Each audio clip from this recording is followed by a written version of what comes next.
Just as the executioner raised his plasma blade, the elderly man got out of his wheelchair.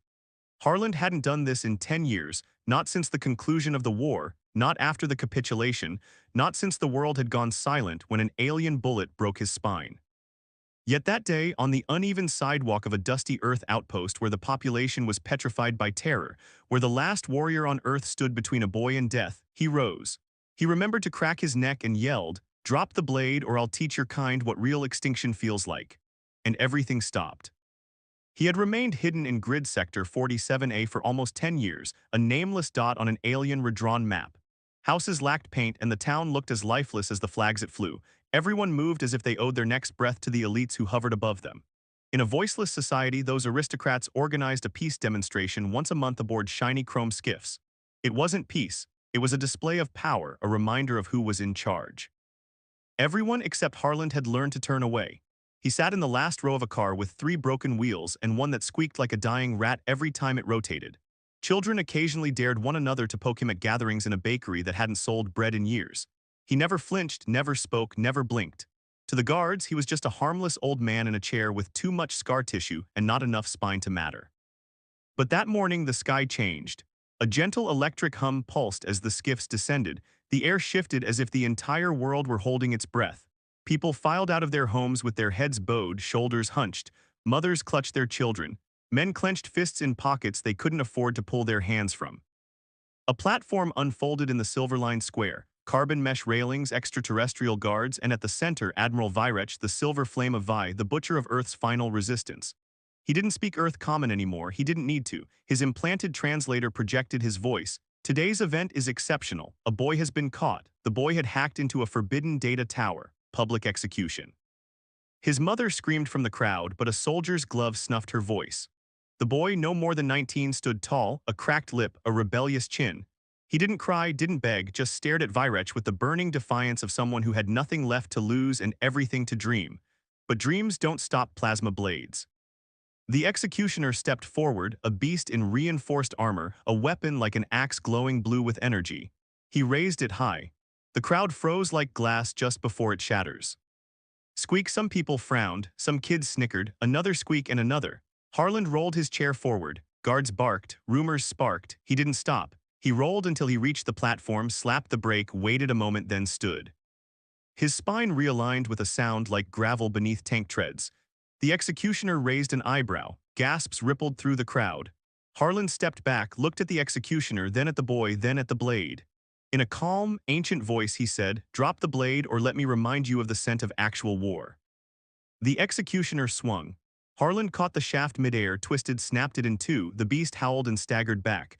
The crowd screamed. 2 guards charged. Harland grabbed a metal rail. The boy's eyes widened. He shattered the rail with 2 precise strikes, not fast but flawless.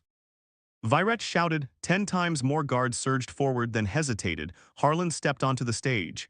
"Go, boy," he said, "or start digging graves." Virech growled, "Who are you?" Harland replied, "Curious you should be." From his coat he pulled a device, clicked it. A blue light flickered. "Ghost Division, Earth Command active, I've been watching." Since the last blackout, a beacon lit in orbit. Dead spacecraft blinked to life. Across towns, doors opened, cases unsealed, warriors stirred, children tugged at sleeves. One girl whispered, "Is he a superhero?" Her mother cried, "He's something more." Harland turned to the boy, "What's your name?" "Okay," he said.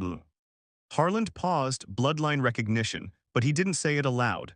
"Well, Kalen," he whispered, "let's get you off this stage before they figure out who you really are." The village exploded into chaos, but Harland's eyes were fixed on the sky. This time, Earth wouldn't die quietly. Rain fell as they walked.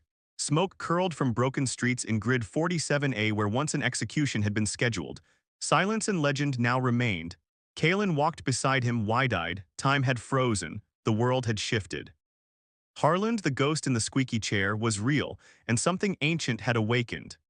Inside the ruined town hall, Harland tore a piece of curtain and wrapped it around the boy's bleeding head. Kalen whispered, "You're supposed to be dead. They said all ghosts were eliminated after the ceasefire." Harland stared through a shattered window, then replied, "Ghosts don't die, kid.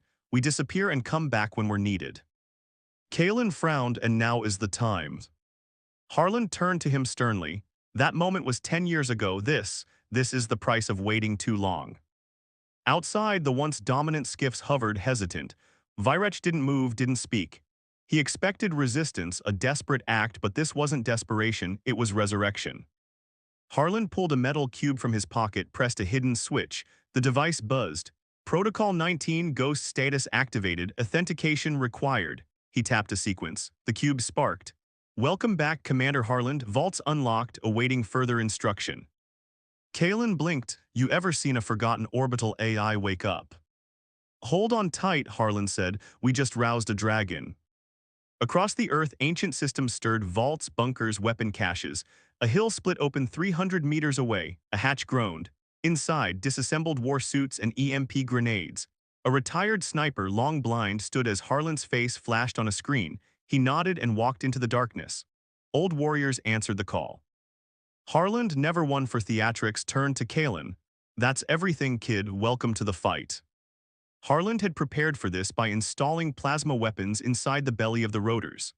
When the first drone passed within feet of the jammer-laced tower, Kalen looked up as the cutout started to waver, and the sensors began blinking red. It's trying, Harlan nodded, to restore contact. Then Kalen hit the key. A flash. The drone spun violently before crashing into the ground, bursting in a roar as feedback shouted from the center of the tower. The third drone fared better than the second, which had ended in a clean blue-white pop. He could already hear Harlan retreating as he observed, calm eyes from a side window. The aliens' frantic conversation over stolen comms was meant to be subdued. Civilized people aren't broken like this. They're not dropping weapons from the skis. On the next in-person visit, Harlan stated that Kalen appeared anxious after hearing what Harlan didn't respond. Instead, he just moved to the rear of the room and unlocked a case secured with 3 separate biometric keys. Inside was an old matte black suit, carbon plating, ribbed. Although antiquated by extraterrestrial standards, the armor was designed for ghosts. On the chest was a faded Earth symbol. Harlan began putting it on, one piece at a time. Silent operators fought in places most wouldn't crawl through. Kalen calmly observed him as if it were some ancient rite. In the late afternoon, the sky above the hills darkened with drops, and man's mourning became a memory.